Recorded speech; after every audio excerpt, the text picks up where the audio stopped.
In die stilte voor die lig begin, waar die wêreld nog niks sien nie, praat die woord sag in 'n klein vertrek, waar 'n gewone hart die hoor.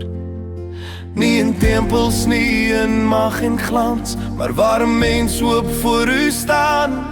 Kom die belofte stadig nader, en nooi my om te luister nou.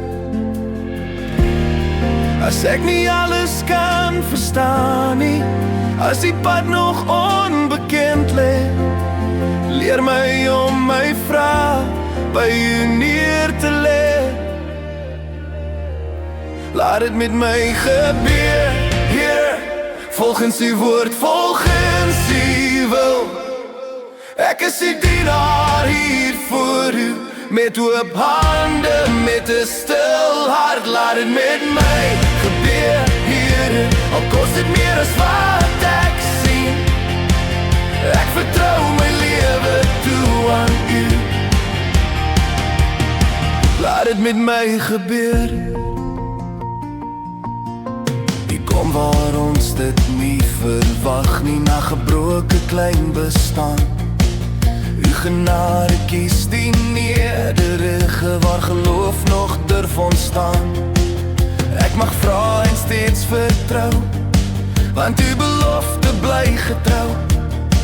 Geen woord wat u ooit gespreek het, val leeg terug na u toe nie.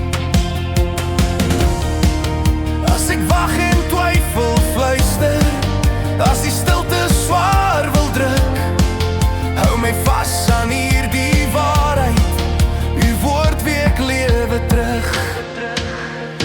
Laat dit met my gebeur, Here, volgens u woord, volgens u wil. Ek is die dienaar hier voor u, met oop hande, met 'n stil hart. Laat dit met my gebeur, Here, al kos dit meer as wat ek sien. Ek vertrou my lewe toe aan u.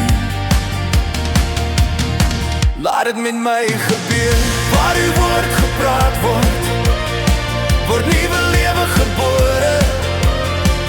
Waar ek my afluister, word hoop weer niet gesmeer. Nie deur krag of deur beheer nie, maar deur oorgawe en geloof. Skep u lig in donker plekke, Here, doen het weer in my. Laat het met my gebeur, Here, volgens u woord, volgens u wil. Ek is die dienaar hier voor u, met oop hande, met 'n stil hart. Laat het met my gebeur, Here, en die wag en die geloof. Wat u begin het, sal u voltooi. Laat het met my gebeur, in die stilte voor die lig, sê my hart, amen.